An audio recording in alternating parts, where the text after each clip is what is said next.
Building a coven. I awoke in sexual release. It was substantial. It was a dream, or rather, was it?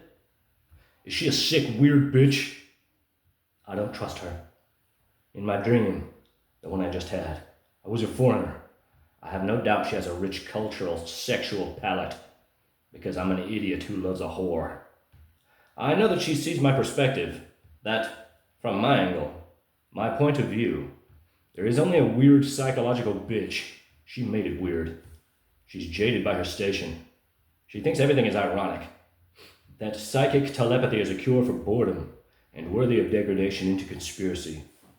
This is evil, ignorant, zealous abuse. I didn't care particularly that she did it, though it is sick and pissed me off. The rage comes from the childishness. I gave her the option to continue living however she wants, continue reading minds flagrantly. She refused to let me destroy her talismans of power, which we now know she never had any, and understands nothing. So I said, okay, have a good life. No thanks. And she ran straight to Alistair. Critically, I'll say this is when spiritually I knew who she was in relation to him. Her retaliation and frustration at me was so cruel and egregious. But I knew, and as I cherish her, I recognize I should have said nothing. That night, I remember, she forced me to climax, and I saw her at that moment sneering at me. Ha ha ha ha ha ha ha ha ha ha, funny fucking monkey in a cage. Then, as now, I had no one to talk to. And when he smoked with me and gave me weed and money, I called him brother and friend, and upset this woman's ego. In reply, she bruised my psyche forever. I was attempting to sleep in front of an Eastern Orthodox, no, maybe a Catholic church. Whatever denomination, I was sleeping in front of a church, on the threshold of the entry against the main door. I awoke in the moment upon seeing her. It broke the trance of sleep. Awareness steals dreams. Doesn't get much uglier. And to be clear, I never said who she was, only that I had this complicated relationship with Alistair, but that, despite our difficulties, he's an ethical guy. And maybe he's pushing this woman on me feeling guilty, because it wasn't necessary. We can just speak. It was the first, not the last time. I see the excitement. I see both sides. Nothing she does is difficult. However, she fucks enough strangers to never need my help. Only when we come together will I use all of her tricks. Now it's too weird. The thought of helping her be satisfied by another man via psychic kite is something only she would find pleasure in. Skank. No thanks. I'll take a bullet in the head, disgusting cunt. Would someone invade and occupy an innocent mind out of pure pretentious arrogance? Is she so fucking above me she gets to shovel through my psychic shit and remain aloof in her ivory tower of Babel forever? I'll say it makes her as disgusting as any woman can be. Rich, obnoxious nepotism whore. Ha ha ha ha ha ha ha. He loves me. What a complete sincere buffoon. Sincerity has no place in Willow Hoffman's heart. She only loves sarcasm and sass. She runs the psychic horizon like a jackass adolescent, sure of everything, but exposing her ignorance at every turn.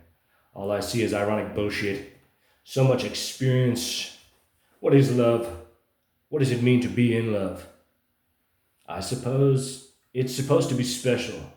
Now, every time I think on her, I feel compelled to rage. I am still sure that love conquers all. I know I've always been in love. I've always known she's special, and that it supersedes her parentage, her beauty, her charms. Now, it seems she wants me to suffer, and all I can think is, game on, witch.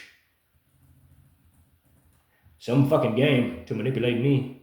All those nights in New York. For nothing, it seems, a weird psychological whore.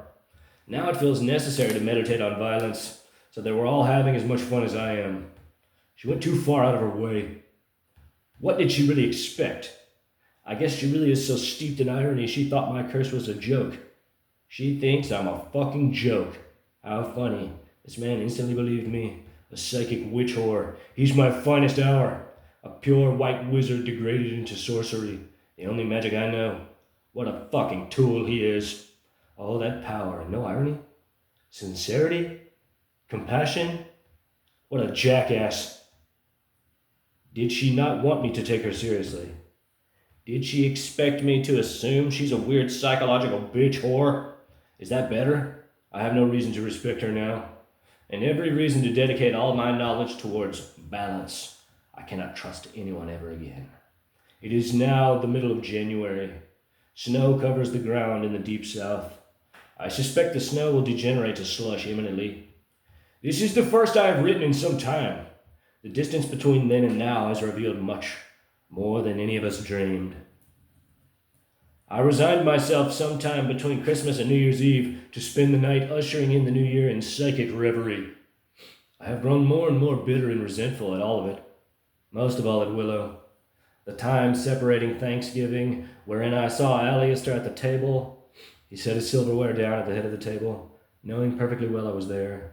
And Christmas, whereon, on Christmas Eve, eating at Waffle House and listening to the waitress espouse the evils of pagan Christmas rituals with my mother, I heard the various protestations from my psychic family, professing how sad they all were, how fucked up it all was. Willow espousing hollow apologies devoid of sincerity. I ran the gambit once more, blasting Willow and all of them with morose, violent fantasies of my suicide. Willow calling me pathetic. It was a great tumult, and is still.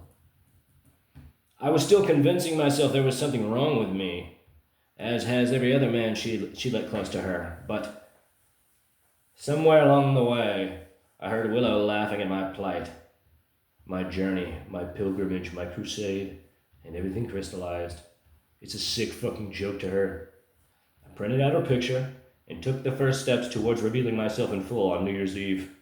I sat down, put the picture right next to my face, and stared into her eyes, to which Alistair said nervously, "You can't force it." To which I replied, "Who's forcing anything? This is how it's done." After staring fervently into her eyes for far longer than I needed to, maybe a half hour, I closed my eyes. Within 3 minutes I was there, a nightclub of some sort. She began taking steps immediately to keep me out, her father as well, Annabella saying, "He sees her." Alistair telling his daughter, "You got a wizard on you."